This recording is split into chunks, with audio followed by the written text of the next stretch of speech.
Baiklah, Assalamualaikum warahmatullahi wabarakatuh. Perkenalkan, nama saya Afifa Eka Yuniarti. Saya di sini akan menjelaskan tentang bagaimana cara membaca yang baik dan benar. Metode cara membaca yang baik dan benar serta mudah diserap oleh otak kita, yaitu proses untuk mencari sebuah informasi dari suatu bacaan. Saat mulai belajar membaca, banyak sekali prosedur yang perlu diperhatikan supaya dapat mengetahui dengan mudah isi dari bacaan tersebut. Membaca dengan terburu-buru tanpa mengetahui tema dari bacaan tersebut hanya akan membuang waktu saja. Lebih baik membaca dengan pelan-pelan dan meresapi setiap kalimat yang Anda baca. Perlu diketahui juga bahwa ada beberapa faktor yang mempengaruhi Anda sulit memahami isi informasi yang terdapat dalam bacaan, seperti tempat dan suasana Anda membaca. Baiklah, terkadang ketika orang membaca buku, ia hanya melihat gambar-gambar yang terdapat di bacaan tersebut, sehingga informasi yang didapat tidak maksimal.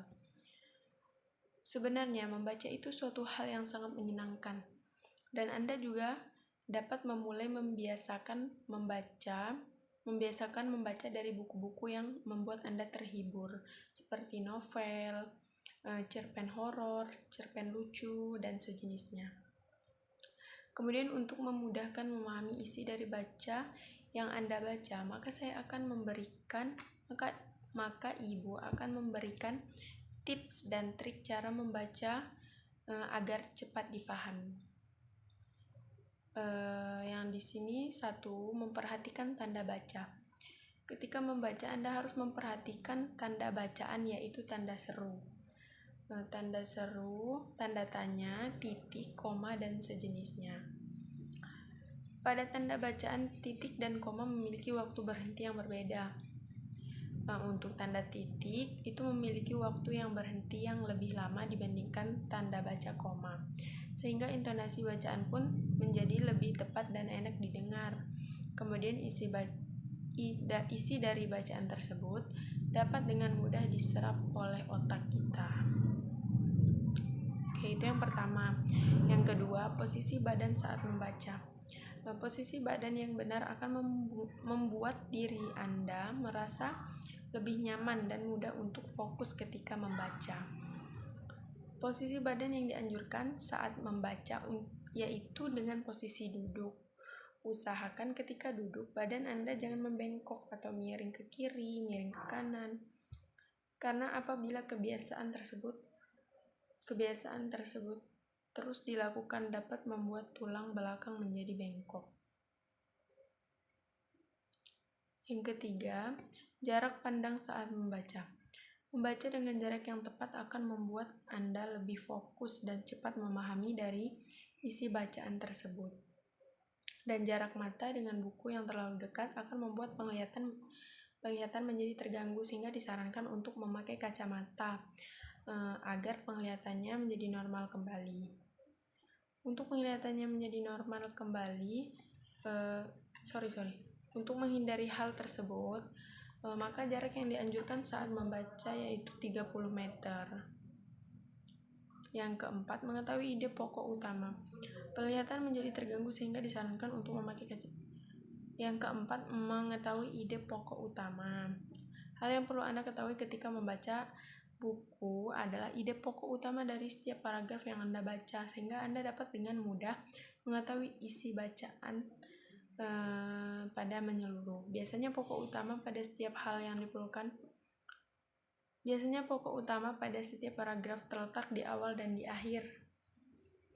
Ya, berarti jika kalian membaca buku, paragraf pokoknya itu biasanya pokok utamanya itu terdapat pada awal kalimat dan akhir kalimat.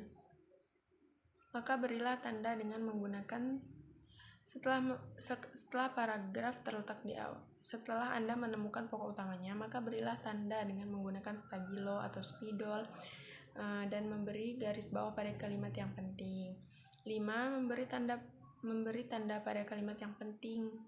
Tujuan utama memberi tanda pada kalimat yang penting yaitu supaya Anda dapat dengan mudah untuk mengingat dan ketika Anda akan membaca kembali buku tersebut, maka Anda tidak perlu lagi membaca secara menyeluruh, tapi Anda hanya membaca bagian terpenting saja, yaitu yang pernah Anda tandai menggunakan stabilo atau memberi garis bawah pada kalimat. Yang keenam, membiasakan diri untuk selalu membaca. Jadi kita tuh harus rajin-rajin membaca ya. Untuk bisa membaca dengan baik, Anda harus bisa membiasakan diri untuk selalu membaca, baik itu di rumah ataupun di sekolah. Selain membaca buku-buku pelajaran, Anda juga dapat membaca majalah, cerpen, koran, atau artikel lainnya. Baiklah, dengan demikian kemampuan membaca efektif Anda menjadi lebih sempurna lagi dari sebelumnya. 7. Hindari membaca kata per kata. Metode memberi kata per kata biasanya digunakan pada orang yang masih belajar membaca. Namun, untuk tingkat membaca yang lebih efektif, metode tersebut tidak perlu dilakukan karena akan membuang banyak waktu yang cukup lama dan Anda akan merasa kesulitan untuk memahami pokok utamanya. 8. Hindari membaca buku dengan terburu-buru. Membaca dengan cepat memang salah satu prosedur melatih membaca yang baik, tapi kebanyakan orang membaca dengan terburu-buru akan sulit memahami isi utama dari bacaan tersebut. Untuk metode membaca dengan cepat Anda dapat Anda gunakan ketika Anda sudah mengetahui dasar-dasar membaca dengan baik. 9. Gunakan benda untuk menunjuk kalimat yang dibaca. Untuk menghindar pengulangan kata kalimat yang sudah terbaca, maka untuk membaca hal itu lebih baik digunakan benda seperti lidi, pena, pensil, yang lainnya untuk menuntun setiap kalimat yang sedang Anda baca. Sehingga Anda akan merasa lebih nyaman ketika membaca serta tidak perlu khawatir ada kalimat yang dibaca berulang-ulang. 10. Gunakan prinsip membaca 5W1H. Pernahkah Anda mendengar kata-kata 5W1H?